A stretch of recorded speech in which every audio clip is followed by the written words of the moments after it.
Oh, wisdom, that beautiful girl with the furrowed brow, dark skin and tightly curled hair with pencils sticking out of it.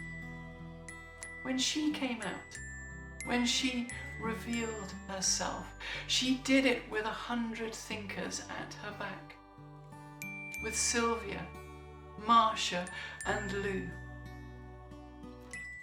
The first bar she visited, she argued them to a standstill and still had time to give the girl in the bathroom with trembling hands the number of her local refuge.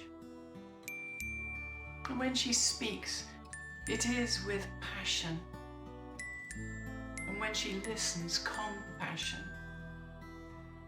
But her greatest divinity is revealed in revealing the lives of others, in protecting the spaces where they tell their stories, in lifting them up and shaming the strong into silence. O wisdom, come.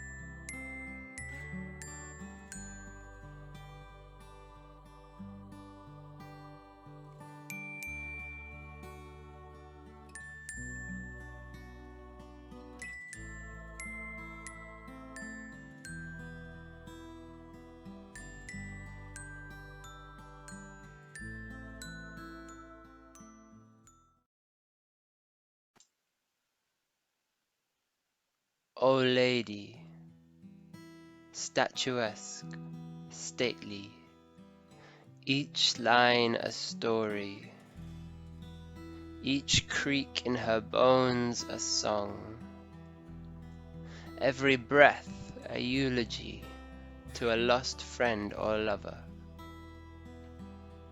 Girl, you are tall, drawls the old Jamaican man at the lunch club. She manages the same smile, wink, and wiggle combination she has been practicing for over 50 years. The same fears trickle down her crumbling spine. For when she first came out, when she first revealed herself, love was illegal. A stranger in a foreign land. Homies and palones, palare polari, the sacred language behind cupped hands. They walked the Dead Sea on dry land every time they weren't arrested. A plague came. Many died. Few outsiders cared. But now they are entering the promised land. There are children raised without fear. She will keep the old ways, tell the old tales, speak the old tongue. But her greatest divinity is revealed in the hope she bears as mother to her people. We made it through, so can you, little ones. O Lady, come.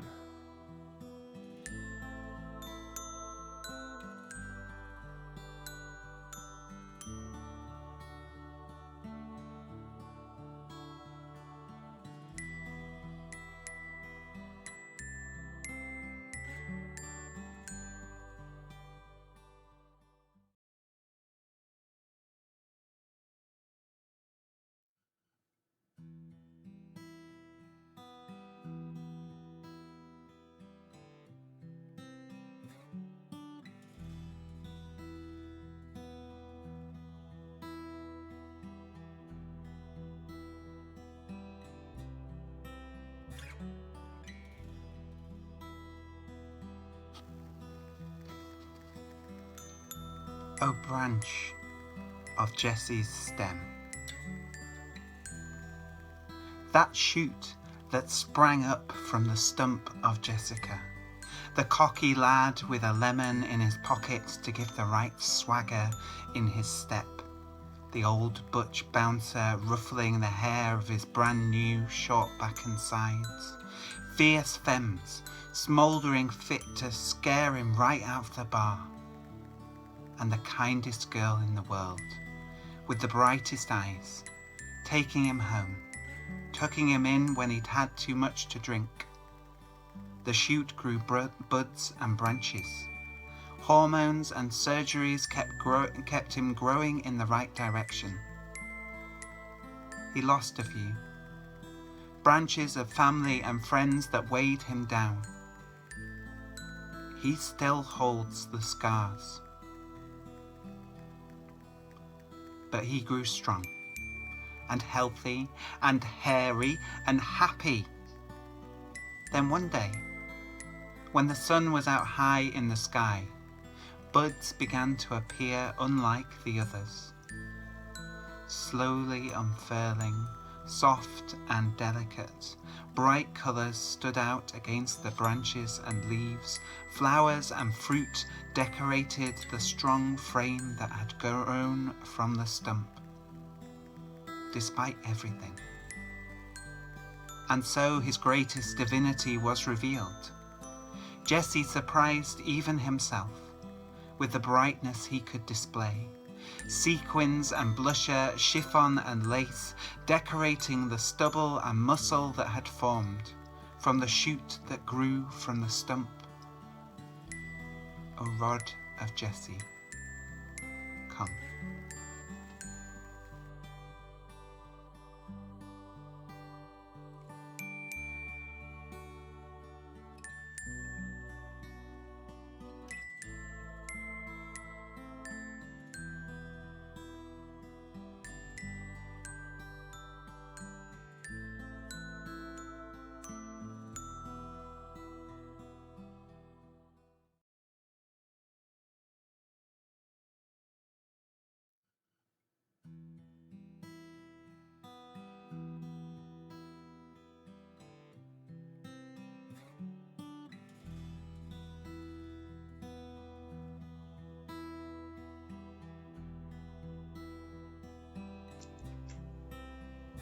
The key to David is not the dresses he sometimes wears, nor the big army boots she stomps around town in, nor the times when the two combine and they waltz in time like a colossus conquering a world made just for them. The key to David is the doors they open. Step right in, no, you go on ahead. I'm right with you, darlings. Ushering those who needed it through the doors of their need. Always giving them the first step, but always close behind, cheering them on. Few doors are closed to David, and she is always ready to kick them down, ready for a jailbreak any day. Eyes always open for prisons of the mind, lips ready to charm their jailers. But his greatest divinity is revealed when they open the doors of her home and her heart, feeding and sheltering, always fighting for freedom. O Key of David, come.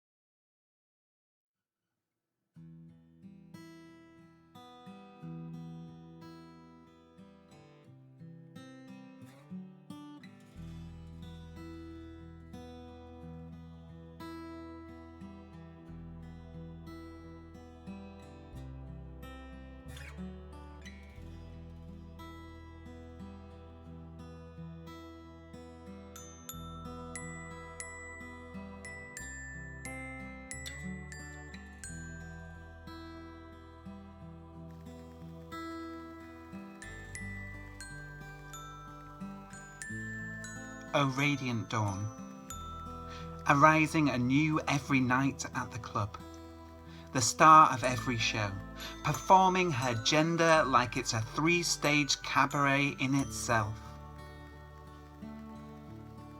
Look for it too hard, and she'll disappear in a cloud of powder and feathers. Death drops like she's slamming the souls back into the bodies of lost lovers, serves looks like a writ to the court of screw you, drops hems like a dream. The only inheritance from a mother worth keeping, apart from legs like long, supple saplings and cheekbones you could cut glass with. And plenty call her goddess, delight in labelling her divine.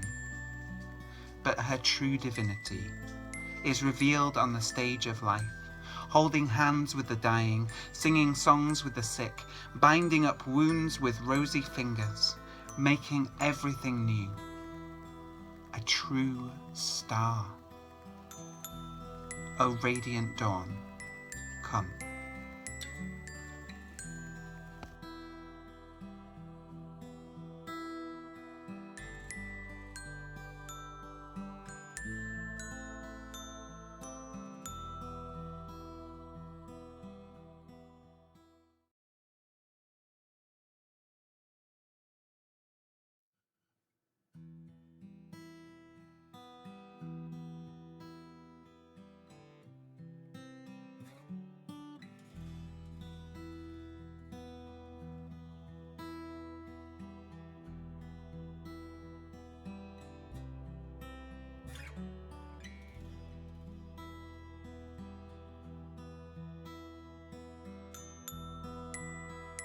King of all nations. The nations within his kingdom are intangible to all but him. A social network of tribes and tribulations, an internet of thoughts and things, an alphabet soup of identity, a queer cornucopia. He found his gender on Tumblr and he is going to share it through the interverse. But King handles every border dispute with the gentlest of care. Judges wisely in the court of opinion, beating swords into file shares. Always under attack, always fighting fires, he sits at the center of the interweb, freeing all the queer little flies from cursed speech, cursed thought, fashions made of dust.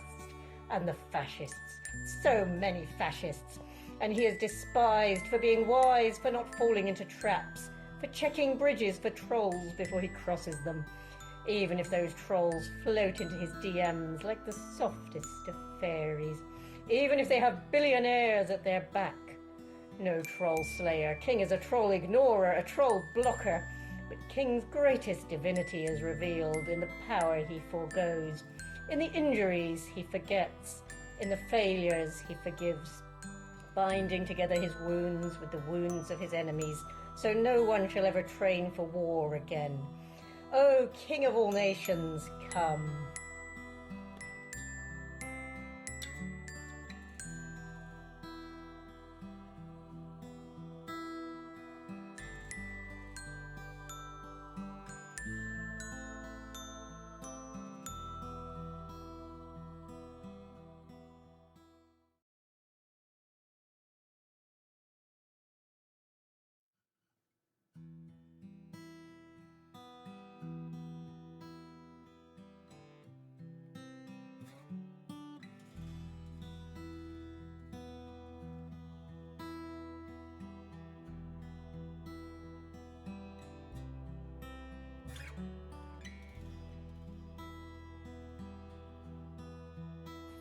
O Emmanuel, they are all with us.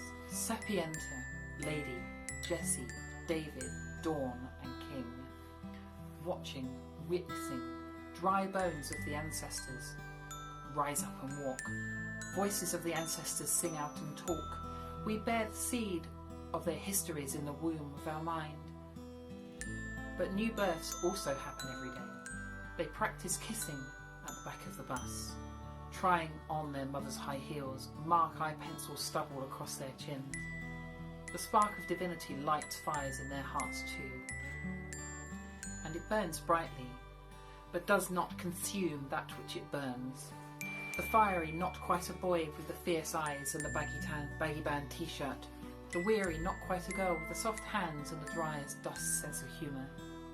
The bright and bubbly, not quite anything, with the bright green hair and the desire to grow up to be an alien. What they need is simple. From we creaky queers, with the fears of years and the sting of tears, what they need is to be seen, to be searched for and seen, so that when they reveal their divinity, their true divinity, we may be there to say, "Behold, God is with us, O Emmanuel, come."